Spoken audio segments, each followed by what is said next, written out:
교독하면서 읽도록 하겠습니다. 제가 먼저 읽겠습니다. 데오빌로여, 내가 먼저 쓴 글에는 무릇 예수께서 행하시며 가르치시기를 시작하신부터 그가 택하신 사도들에게 성령으로 명하시고 승천하신 날까지 이를 기록하였노라. 그가 고난 받으신 후에 또한 그들에게 확실한 많은 증거로 친히 살아계심을 나타내사 40일 동안 그들에게 보이시며 하나님 나라 일을 말씀하시니라.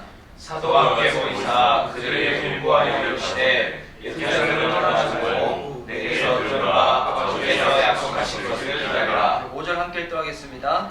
요한은 물로 세례를 베풀었으나 너희는 몇 날이 못되어 성령으로 세례를 받으라 하셨느냐. 아멘. 제가 다시 한번 짧게 기도하겠습니다. 사랑하는 주님 감사합니다. 하나님 또 이 비아 예배 가운데 우리가 한 자리에 모여서 우리 살아계신 하나님 예배하며 나아갑니다. 하나님, 우리는 눈에 보이는 많은 물질적인 세계를 다루는 사람들이지만 이 시간 예배를 드린다는 것은 하나님 우리는 영적인 세계를 알고 이 모든 것 가운데서 하나님이 주관하신다는 것을 믿는 자들이 이 시간 예배하는 줄 믿습니다. 하나님 그 믿음으로 주님 앞에 예배하며 주의 말씀을 들으며 나아갈 때 하나님께서 우리에게 하시는 말씀을 하나님 깊이 우리의 마음 가운데 새겨듣고 또한 그 말씀대로 살아갈 수 있도록 하나님께 믿음을 강구하며 또 믿음으로 행하고 주님의 나라 그 확장 가운데 귀하게 쓰임받는 우리 비아 예배 모든 지체들 되어줄 수 있도록 축복하여 주시옵소서. 부족한 종 주의 말씀 증거하고자 합니다. 보혈로 덮으시고 주의 영으로 함께 하시사 주의 말씀 담대하게 증거할 수 있도록 도와주시옵소서. 감사드리오며 예수님의 이름으로 기도드립니다. 아멘. 우리 한번 빛을 쏘라 빛을 발하라 자신 믿음으로 한번 합시다. 시작. 빛을 쏘라 빛을 발하라 생기 발랄 무한 도전 무한 자유. 최근에 우리 예배 드릴 때마다 우리 남기영 목사님 섬기는 우리 진 식구들끼리 모여서 이 비아 예배 겸 우리 진 예배 겸 아까 했는데 네, 오늘은 우리 오랜만에 이렇게 우리 다른 시청자분들도 오시고 또 우리 직장인 예배팀에서 와 네. 근데 직장인 예배팀이나 비아 예배팀이나 이게 동일한 특징이 이 자매가 적네요. 자매가 네, 우리 형제님들 위주인데 오늘 새벽에 목사님이 시집갈지어다만 하고 장가갈지어다 안 하시더라고요. 그러니까 자꾸 다른 데로 가는 거야. 목사님께 꼭 말씀드려주세요. 알겠습니다. 제 다영사님께 제 있는 그대로 다 말씀을 드려가지고 목사님 조만간에 아마 단에서 우리 이제 그 우리 교회에서 유출되는 그 자매 인재들에 대해서 목사님 한번 얘기를 하실 거예요. 제가 말씀을 꼭 부탁드렸기 때문에. 자, 오늘 함께 읽었던 사도행전 우리 1장 1절에서 5절까지의 말씀을 가지고 은혜를 누리고자 합니다. 우리 지난주 우리 담임 목사님 이 메시지가 하나님 나라에 대한 말씀이었는데요. 이 하나님 나라에 대한 부분이 이 성경책에 대해서 우리 창세기부터 요한계시록까지 간통하고 있는 주제가 있다면 이건 하나님 나라에 대한 이 말씀이거든요. 결국 이 하나님 나라가 어떻게 해서 형성이 되었고 또 어떻게 해서 아담과 하와가 죄를 범하고 난 다음에 하나님께서 포기치 않으시며 그냥 단순히 한 영혼이 주님 안에서 구원받는 정도가 아니라 한 영혼이 하나님께 통치를 받을 때 이것이 그 사람을 통하여 이것이 그 현장 가운데 어떻게 하나님 나라가 실현되어지고 또 그들이 밟는 땅을 통하여 어떻게 하나님 나라 가운데 확장되어지며 또 여기 계신 분들은 또 이렇게 비아 예배 분들은 우리가 섬기는 그 사업의 일을 통하여 또 하나님 나라가 어떻게 또 펼쳐지고 또 우리 직장에 계신 분들이나 가정에 계신 분들이나 또 우리 삶의 현장에 계신 분들 가운데 하나님 나라가 결국 완성되어지면 끝에 어떻게 되어지는가? 우리 예수님께서 이 종말 때에 재림하시고 난 다음에 이 모든 이렇게 흘러가고 있는 시간이 끝난다는 거거든요. 그래서 우리가 성경을 알고 우리가 주님을 믿을 때 하나님 나라에 대해서 이 부분에서 아는 게 너무너무 중요합니다. 오늘 우리 교회는 이제 한 달에 한 번 이렇게 성령 집회가 있으니까 오늘 이제 동신 집회를 했었는데 우리 이제 오늘 또 많은 식구들이 특별히 또 교회에 처음 오셨던 우리 새가족분들이 기도를 받았는데 저 기도해 줄 때 제 안에도 그런 마음이 있거든요. 이제 그 지체들 중에서는 아직 기대하는 마음 없이 그냥 목자들이 건면하고 그냥 뭐 교회 식구들이 건면하니까 오늘 이렇게 분들도 있어요. 그런 분들을 위해서 기도하다 보면 그분들도 힘들지만 기도해주는 저희들은 참 힘들고 지치고 오늘도 우리 송돈이 한 분 계셨는데 과연 이분 받을 수 있을까? 과연 받을 수 있을까? 라는 마음이 들다가 제가 그분 붙잡자 말자 그냥 하나님께서 그냥 제 입술 통하여 툭 고백하는 게 됐는데 우리 형제님이 하나님이 살아있는 증거가 될 거라고. 이걸 그냥 툭 뺏게 하셨어요. 툭 뺏게 했는데 제 눈을 보이니까 아무런 반응이 없으신 거야. 기도도 안 하시고 소리도 안 내뱉으시고 그냥 쫙 가만히 있는 거예요. 근데 제가 처음에 이 형제님께서 기도해 줄 때 형제님이 살아계신 하나님이 살아계시다는 것에 대해서 증거가 된다고 했는데 제가 기도해 주다가 그냥 중간에 포기해 버리면 이게 안 되는 거잖아요. 그래가지고 그 형제님께서 기도해 주고 난 다음에 아무런 반응이 없어가지고 다른 지체들을 위해서 기도해 주고 난 다음에 마지막으로 그 지체를 위해서 다시 쭉 기도를 해주다가 결국에는 이제 그 형제도 이렇게 은혜를 받았어요. 또 이렇게 은사도 경험하고 본인도 이렇게 또 그 아내랑 같이 오신 분이 있다 보니까 아내분도 그 남편을 붙잡고 막 기도하다가 이제 그런 은혜를 경험을 했는데, 근데 이 동신 집회든 성령 집회든 딱 참석할 때 정말 중요한 것은 뭐냐면 그 시간에 와서 은혜를 받고 뭐 방언 은사를 이제 방언이 터지고 막 성령세를 받는다고 할 때 진짜 중요한 것은 오늘 이 시간에 내가 어떤 은혜를 받았는가, 그거보다는 진짜 이 시간이 기점이 돼가지고 이제 내 삶이 앞으로 어떻게 변화되어지는가, 그게 더 중요하잖아요. 보니까 이 성령 집회 때 딱 들어왔는데 보니까 은혜는 정말 심각하게 받아. 보니까 막 혼자 막 울고 난리가 나고 막 몸에 진동 나고 막 그렇게 하고 난 다음에 그 다음날부터 나 아무런 내 삶 가운데 변화가 없었다. 그럼 이건 아니잖아요. 근데 만약에 그 시간에 왔는데 막 기도도 이렇게 뭐 방언을 하긴 하지만 소곤소곤하고 보니까 눈물도 흘리고 특별히 야, 은혜를 받았나? 라고 생각하는데 그 다음날부터 보니까 막 예배 드리는 것도 그렇고 삶 가운데서 하나님의 말씀을 지켜나가는 것도 그렇고 진짜 제대로 딱 터닝 포인트가 되어서 딱 변화되어졌다. 야, 우리가 진짜 이 성령 집회를 통하여 기대하는 바가 있다면 그런 부분들을 기대하고 우리 지체들을 부르는 거잖아요. 그래서 오늘도 보니까 특별히 또 저희 공동체에 있는 한 자매님은 이제 귀신에 떠나가면서 막 이런 일이 있었는데, 제가 이제 진짜 지금부터 중요한 것은 이제 진짜 그 지체들의 이제 삶 가운데 뭐가 임해야 되는가? 하나님 나라가 임해야 되는 거예요. 단순히 뭐 성령 집회에 들어가가지고 은사 경험했다, 이게 아니죠. 요즘 이제 성령 집회 교육을 제가 좀 철저히 시키고 난 다음에 이게 들어가게끔 하려고 하는데, 저도 이제 지난주 담임 목사님 설교 듣고 난 다음에 이거 좀 내용을 좀 더 추가를 해야 되겠다. 이게 성령으로 세례를 받는다는 것은 단순히 은사 정도로 경험하는 것이 아니라 진짜 내 삶 가운데 이제 마귀의 깃발이 다 꼽혀지고 난다. 내 마귀의 깃발은 다 이제는 던져지고 하나님 깃발이 제대로 쫙 꽂혀가지고 진짜 이제 내 삶은 하나님 나라야, 주님의 주권이야, 주님이 통치하셔, 이것을 딱 인정하고 딱 시작되는 그 첫 번째 시작점이 뭐냐면 바로 이게 성령으로 세례를 받는 거거든요. 여기 있는 우리 비아 지체들도 우리 모든 지체들도 우리가 날마다 성령 충만을 강구하는 이유가 있다면, 성령 충만해가지고 내가 뭐 하고자 하는 그 모든 것들이 단순히 잘 되는 것, 그것이 목적이 아니라 진짜 성령 충만하면 이제 내 삶 가운데 부인할 수 없는 게 뭐냐면, 와, 이제 하나님이 진짜 나를 100% 완전히 장악하셨구나, 통치하셨구나, 이거 경험하는 게 그건 뭐냐면 성령으로 충만해지는 거거든요. 오늘 봤던 이 본문에도 보면 이 누가가 이 성경 두 권을 하나님의 명단 가운데 기록을 하잖아요. 첫 번째 성경이 누가복음이고 이 두 번째가 사도행전인데, 그러니까 누가복음은 어떤 책이었는가? 읽었던 1절에 보니까 이렇게 나오고 있습니다. 데오빌로여, 내가 먼저 쓴 글에는, 여기 이제 데오빌로라는 사람이 등장하는데 이 데오빌로가 누군지 성경에서는 정확하게 내용이 나와 있지는 않아요. 근데 이제 데오빌로를 현대화 시켜가지고 요즘 시대의 데오빌로라고 하면 어떤 사람이냐면, 그러니까 아예 예수님에 대해서 모르는 사람은 아니에요. 그러니까 적당히 어느 정도는 알고는 있어. 근데 알고는 있지만 확실히 예수님께 아직까지 내 삶이 올인되진 않는 그런 사람들. 그러니까 지금만 따지면 예배를 출석하기는 해, 교회를 다니기는 당기는데 근데 아직까지 예수님과 내 삶과 내 특별한 이렇게 관계가 없고, 그리고 성령의 세례도 무엇이고 성령의 능력도 무엇이고 하나님 나라가 무엇인지 잘 모르는 그런 이제 구도자들. 그 여러분 속해 있는 아마 이렇게 지내도 그런 분들이 계실 거예요. 그러니까 쉽게 생각해가지고 만약 오늘 예수님께 딱 재림하신다, 과연 저 지체는 구원받을 수 있을까? 주님 나라 갈 수 있을까? 그런 지체들이, 이거는 뭐 우리 사람이 판단하기에 진짜 좀 이렇게 약간 애매하고 어떤 부분에서 약간 위험한 부분이 또 있기도 하겠지만, 근데 이제 아직까지 이제 교회를 다니긴 다니지만 평소에 생활하는 모습을 딱 봤을 때는 좀 애매하다. 그런 시대이 누구냐면 이 데오빌로 같은 사람이에요. 근데 이 데오빌로한테 이 누가가 성경을 보내는 거예요. 그래서 첫 번째 보냈던 이 성경이 뭐냐면 그 누가복음이었는데, 누가복음 어떤 책이었는가?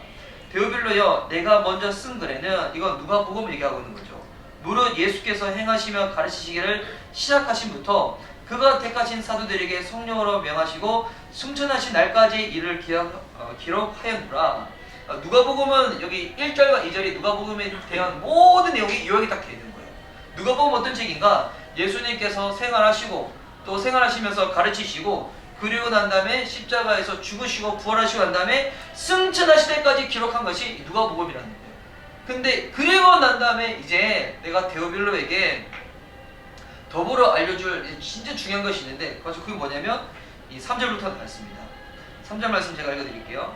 그가 고난받으신 후에 또한 그들에게 확실한 많은 증거로 친히 살아계심을 나타내사, 자, 십자가에서 죽으시고 부활하시고 난 다음에 이제 그가 진짜 예수님께서 부활하신 하나님의 아들이심을 이 확실한 증거로 보여주시고 나서 40일 동안 이제 그들과 함께 하셨는데, 제자들과 함께 하셨는데 40일 동안 함께 하신 동안에 예수님께서 특별히 가르치신 것이 있다는 거예요.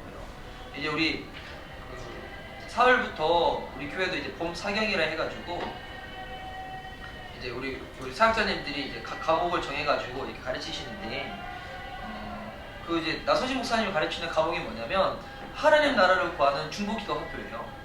근데 단순히 중보기도가 아니라 하나님 나라를 구하는 중보기도 학교인데, 그때 예수님께서 가르치신 이 성경 공부의 주제가 뭐냐면 바로 하나님 나라의 일을 말씀하셨다는 거예요.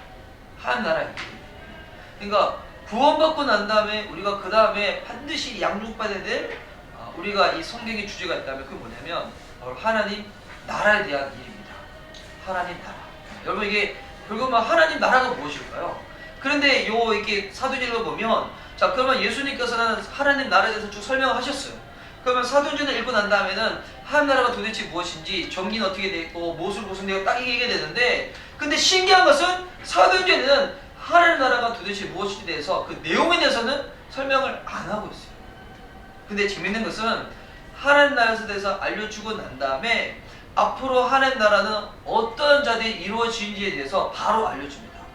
그래서 이어지는 성경 보니까 이렇게 나오고 있어요. 4절과 5절 말씀에 하나님 나라에 대해서 이를 말씀하시고 난 다음에 4절과 5절, 사도와 함께 모이사 그들에게 분부하여 이르시되 예루살렘을 떠나지 말고 내게서 들은 바 아버지께서 약속하신 것을 기다리라. 요한은 물론 침례를 베풀었으나 너희는 몇 날이 못되어 성령으로 세례를 받으리라 하시느니라. 아멘. 자, 우리 너무나 잘 알고 있는 우리 성경 구절 말씀인데, 자 여기서 우리가 함께 이렇게 연결시켜서 봐야 될 부분이 있는데, 그 뭐냐면 단순히 성령으로 세례를 받는다는 게 그냥 방언으로 기도하는 이 정도가 아니라, 성령으로 세례를 받는 것은 뭐냐면 성령으로 세례를 받는 그 순간부터 바로 그 사람의 삶 가운데 하나님 나라가 완전하게 임한다는 거예요. 여러분 이게 같이 연결되어서 우리가 봐야 될 부분이에요. 성령으로 세례를 받는다? 그 말인즉 이제 그 사람 가운데 하나님 나라가 임하는 거예요. 그래서 이 사도행전은 이렇게 시작되고 난 다음에 사도행전 마지막 28장에서 이제 어떻게 끝나는 겁니까?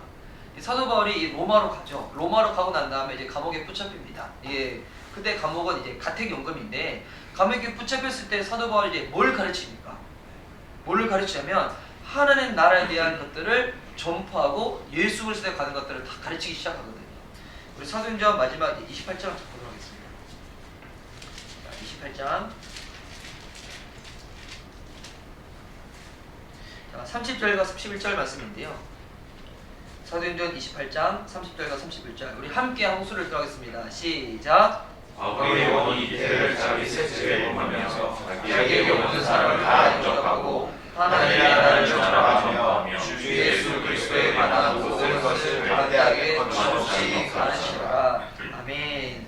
자, 처음에 이제 내가 이 누가가 이제는 지금까지는 예수님이 어떻게 사셨고 어떻게 죽으셨고 어떻게 부활하시고 승천하시고 그것을 다 기록하시고 난 다음에 이제는 하나님 나라에 대해서 제가 알려드릴게요 라고 하고 나서 마지막 28장에서 어떻게 끝났냐면 사도 바울이 실제적으로 감옥에 들어가 있음에도 불구하고 하나님 나라에 대해서 가르쳤다는 거, 이에 대해서 쭉 알고 있거든요. 이걸 통해서 우리가 알 수 있는 몇 가지가 있는데, 일단 첫 번째는 진짜 하나님 나라 가운데 내 삶이 접목된 사람은 물리적 환경 가운데 지배받지 않는다는 거예요. 네. 사도 바울은 감옥에 있든지 감옥에 밖에 있든지 늘 어떤 사람이었습니까? 하나님 나라에 대해서 완전히 통치받고 있는 사람이기 때문에 하나님 나라에 대해서 늘 알려주며 설명하며 전파했던 사람이거든요. 네. 그게 무슨 말인가? 진짜 하나님 나라 가운데 내가 100% 장악된 사람들은 내가 직장을 다니든 내가 뭐 사업을 하든 내가 가정에 있든 그와 상관없이 그 사람이 하나님 나라이기 때문에 그 사람이 있는 곳이 어떻게 되는 것입니까? 그리고 하나님 나라가 이루어지게 된다는 거예요. 네. 그래서 저는 이렇게 사업장 심화 예배 드릴 때마다 그런 메시지를 많이 전하는데 진짜 보니까 그 어떤 사업을 통해 가지고 이렇게 소위 말하는 복 받아가지고 잘 된 사람들을 봤을 때 아이템이 잘 돼서 잘 됐다, 뭐 장소가 좋아서 잘 됐다. 물론 이게 뭐 그런 부분들도 우리가 어떤 사업을 할 때 뭐 이런저런 여러 가지들을 많이 연구는 해야 되겠지만, 근데 근본적으로 제일 중요한 부분은 뭐냐면 그 사람이 진짜 복 받으면 그 사람이 하는 것마다 복이 맙니다. 이거는 진짜 신비한 거예요. 그 사람이 진짜 하나님의 복을 받았다. 그래서 그 사람이 주님 복으로 충만하다. 그 사람이 진짜 하나님 나라가 100% 장악된 사람이다. 그러면 결국 그 사람이 하는 것마다 보니까 하나님께서 지지해주는 것들을 경험하게 돼 있어요. 만약에 단적으로, 이거는 아주 극단적인 케이스지만 어떤 사업을 할 때 이렇게 여러 가지 것들을 막 리서치하고 이렇게 하고 난 다음에 딱 이렇게 시작을 하잖아요. 근데 그런 것들이 완벽한데 하나님 나라가 통치 안 된 사람이랑, 그런 것들은 딱 어설픈데 하나님 나라가 완전히 통치된 딱 사람이랑, 이거 어떻게 보면 좀 극단적인 케이스겠지만 딱 그렇게 뭐 오픈을 딱 하게 되었으면 그거 나중에는 여러분 누가 잘 될까요? 누가 잘 될까요? 여기서 일단 여기서 일단은 먼저 우리가 살펴야 될 게 뭐냐면, 잘 된다는 것에 있어서 일단 기준이 필요합니다. 뭐 단순히 내가 무슨 사업을 해가지고 돈을 많이 벌면 잘 되는 거예요? 그거 아니죠. 내가 많이 벌든 적게 벌든 그것을 가지고 내가 하나님 것을 인정하고 주님께 드리기에 힘쓰면 여러분 그것이 결국 잘 되는 거잖아요.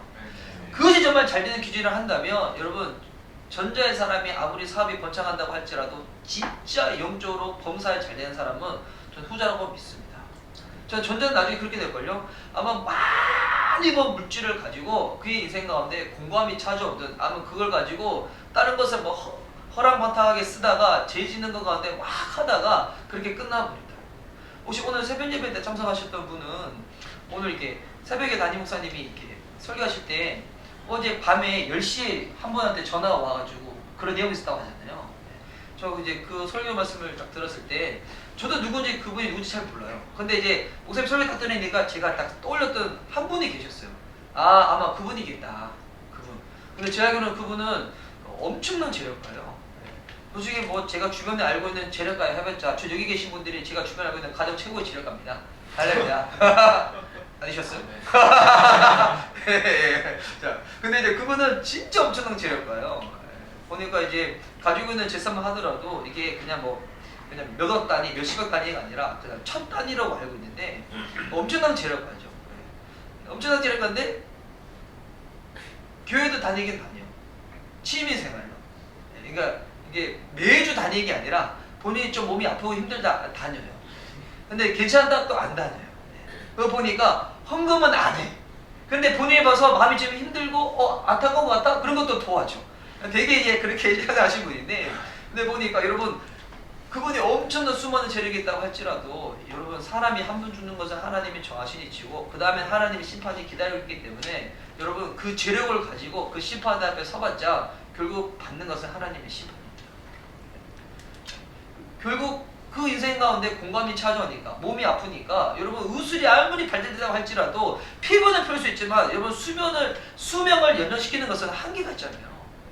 그래서 오늘 이렇게 아마 그쪽에서 그 식당에서 아마 그분이랑 신방을 하시는 것 같아요. 제가 보니까 우리 비서 우리 조사님도 잘 모른다고 봤었을 때는 여러분 결국 진짜 내 삶 가운데 하나님의 나라가 임해야지 그 사람이 큰 돈을 벌든 적은 돈을 벌든 여러분 그걸 가지고 무엇을 인정하겠습니까? 하나님 그 신을 딱 인정하고 난 다음에 결국 그와 같은 사람을 통하여 하나님께서 당신의 뜻을 이루시고 주의 나라 확장 가운데 쓰임받지 않겠습니까? 아멘. 여러분 그러기 위해서 우리가 늘 삼아야 될 것이 있습니다. 우리가 이제 저는 비하 예배 드릴 때마다 늘 제 안에 이제 어떤 마음이 드냐면, 제가 만약에 사업을 조금 안다면, 제가 좀 직장생활 좀 해봤다면 여러분한테 직장인들의 그 애환에 대해서 막 나눠주고, 또 사업하시는 분들의 애환에 대해서 쫙 나눠주면 얼마나 마음에 동질감이 생기겠어요. 그렇지 않겠어요?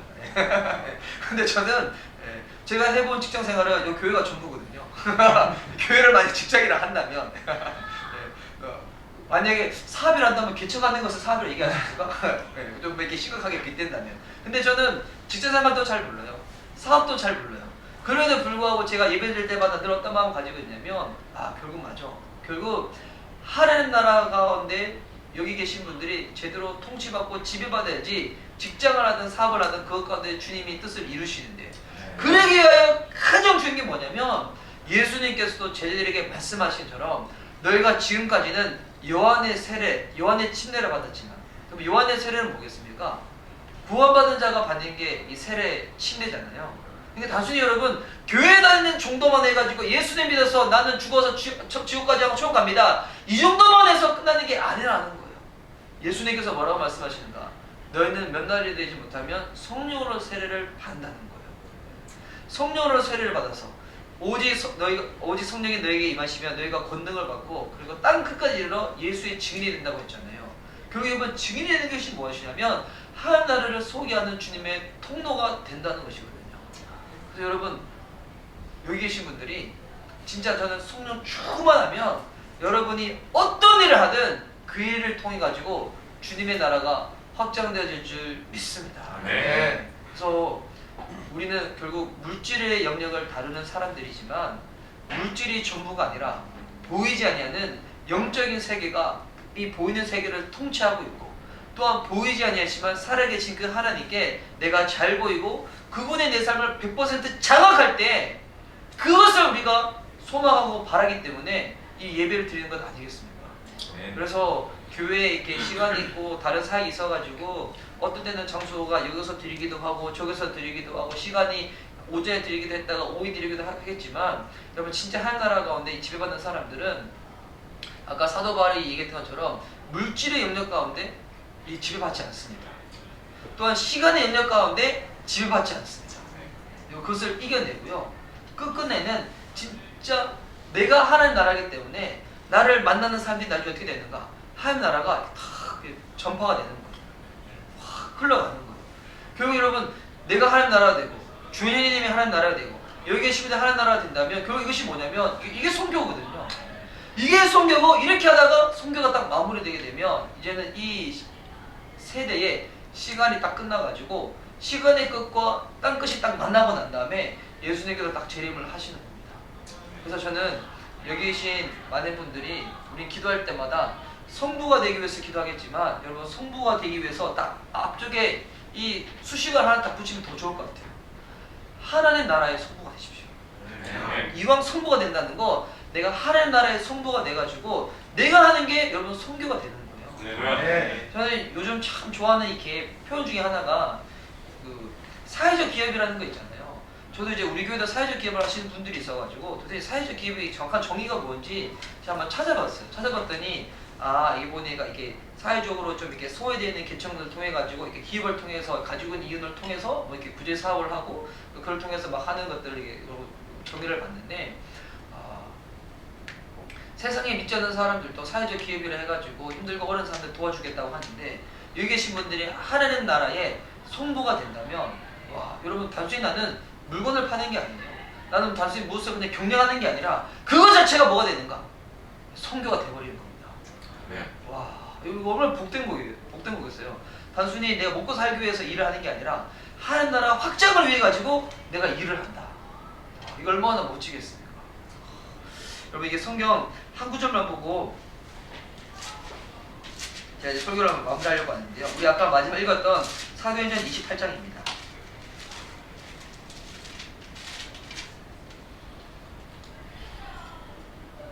자, 사도행전 28장 요 윗부분에 보면 자 26절과 27절이 있어요.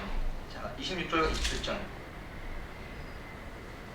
자 요 26절과 27절은 뭐냐면 이제 바울이 로마에 그렇게 오기를 원했습니다. 제가 영어를 잘 못하지만 사도행전에 보면 제가 잘하는 영어 이제 한 문장이 있거든요. I must go Rome. 내가 로마는 꼭 가야 되겠다는 거예요. 예. 근데 로마 실제로 왔어요. 로마 딱 와가지고 이제 그가 전도하다가 붙잡혀가지고 감옥에 들어갔는데 그때 인용하였던 말씀이에요. 어떤 성경 구절을 인용하는가? 여기 26절과 27절입니다. 예, 이게 이사야서에 나오는 말씀이에요. 26절과 27절을 우리 다 함께 마지막으로 읽도록 하겠습니다. 자, 시작. 일렀을 이 백성에게 가서 말하기를 너희가 듣기는 들어도 도무지 깨닫지 못하며 보기는 보아도 도무지 알지 못하는도다. 이 백성들의 마음이 완전하여져서 그 귀로는 준하게 듣고 그 눈을 감았으니 이는 눈으로 보고 귀로 듣고 마음으로 깨달아 돌아오면 내가 고쳐주라 하였으니. 아멘. 아멘. 자, 사도 바울이 여기 로마에 와가지고 전도를 할 때 이사야 성경 구절을 인용해가지고 복음을 전하는데 무슨 말씀을 하는가? 여러분 당시의 로마는 지금으로 따지면 그냥 미국의 뉴욕 같은 데겠죠. LA 같은 데. 가장 이렇게 지금 말하는 세상의 가장 문화의 트렌드를 이끄는데 돈으로나 문화적으로나 하여튼 이 모든 것에서 가지고 가장 중심되는 도시인데 거기 딱 와가지고 사도 바울이 무슨 얘기를 하는 거예요? 보니까 너희는 눈이 있다고 해가지고 다 보는 게 아니라는 거예요. 귀가 있다고 해가지고 다 듣는 것도 아니라는 거예요. 그러면서 무슨 얘기가 하냐면 진짜 마음으로 깨닫지 아니하면 너희는 진짜 것을 보지 못하고 진짜 것을 듣지를 못한다는 거예요. 그러면서 뭐라고 말하는가? 이사야 선지자가 얘기하는 것처럼 내가 오면 고쳐주겠다고 하는 것처럼 사도 바울이 얘기를 한 것은 나는 그 일 가운데 내가 주인공은 아니지만 내가 통로가 되어가지고 나를 통하여 예수님이 여러분을 고칠 수 있도록 내가 도와주겠다는 거잖아요. 그리고 나서 하는 나라의 일에 대한 것들 다 전파를 하는 거거든요. 저는 여러분을 통해서 만나는 사람들이 보지 못했던 자들이 보게 될 줄 믿습니다. 아멘. 듣지 못했던 자들이 하나님의 말씀을 듣게 되는 거예요. 아멘. 우둔에서 깨닫지 못했던 사람들이 눈에 보이는 세계가 전부가 아니구나, 영적인 세계가 있구나, 보이는 세계가 있구나, 하나님 살아 계시구나, 그분을 인정해야 되구나, 그분을 믿어야 되겠구나, 그분을 믿으려면 예수님을 통하여서는 내가 그분께 갈 수 있는 다른 길이 없구나, 이거를 소개할 수 있는 정말 하나님 나라 정말 선전 광고 가운데 쓰임받는 저와 여러분 됐으면 좋겠습니다. 아멘. 그래서 여러분 성령 충만하시고요, 증인이 되시고요, 아멘. 그 일 가운데 쓰임받는 우리 비아 예배 또한 우리 직장인 우리 선교회 될 수 있기를 예수님의 이름으로 간절히 축복하는 바입니다. 아멘. 아멘. 함께 기도하시도록 하겠습니다.